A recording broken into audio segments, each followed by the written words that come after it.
Good morning, tropa. Hindi good morning ngayon, tanghali na pala. Hapon na, 3:55 na. So, wala kaming tulog.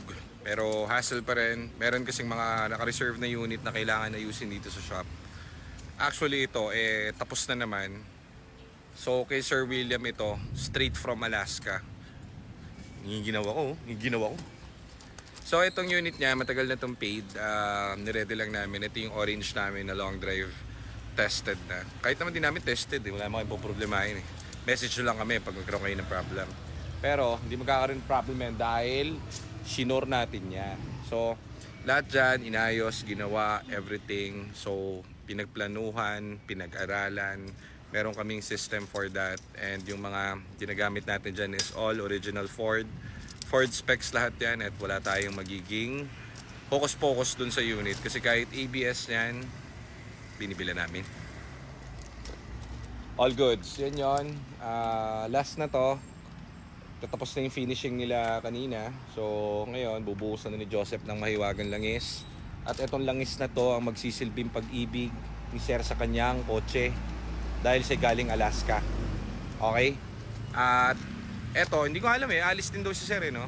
Wala, magagala lang dito. Magagala lang dito si Sir So, itong gagamitin nilang panggala-gala, ito ang napili namin dahil ito, kung saan namin dinala ito. Actually, nung una naming nakuha to, kung mababalikan yung mga vlogs natin, ito yata yung kasama nung ano bang kotse yung maliit?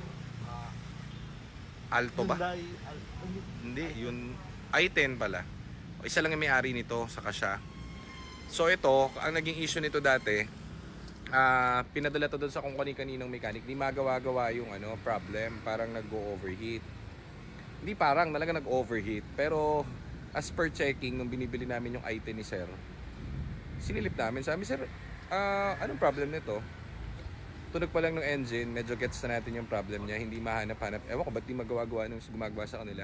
Naka-over-advance yung timing, tapos, syempre, magkukos yun ng overheat. Magkukos din yun na dahilan para tumukod, sabi ni Kuya Edo ko. So, pinatowing namin yung unit pa uwi. Then, afterwards, pina-retiming natin ito. Then, tinest drive namin sa Hale-Hale ba yun? Hala-hala. Hala-Hala. Ang layo nun, boy, bundok. At sa kagandahan palad, tumirik kami. Hindi naman tumirik, Nag-overheat tayo. Ako Nag-overheat. nag-drive nun, di ba?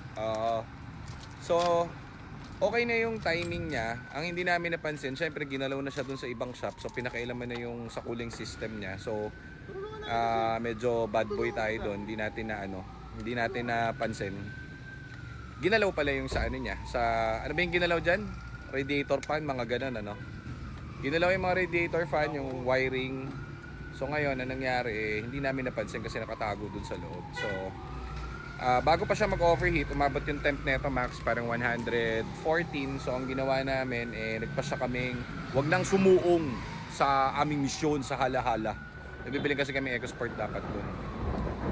So yun na nga, tawag dito. End of story. Binalik namin sa shop and pinapalitan namin yung buong cooling system and pinaretrace natin kung ano yung mga ginalaw ng ibang gumawa. Then ayun. Oy, bossing! Teka, dito na.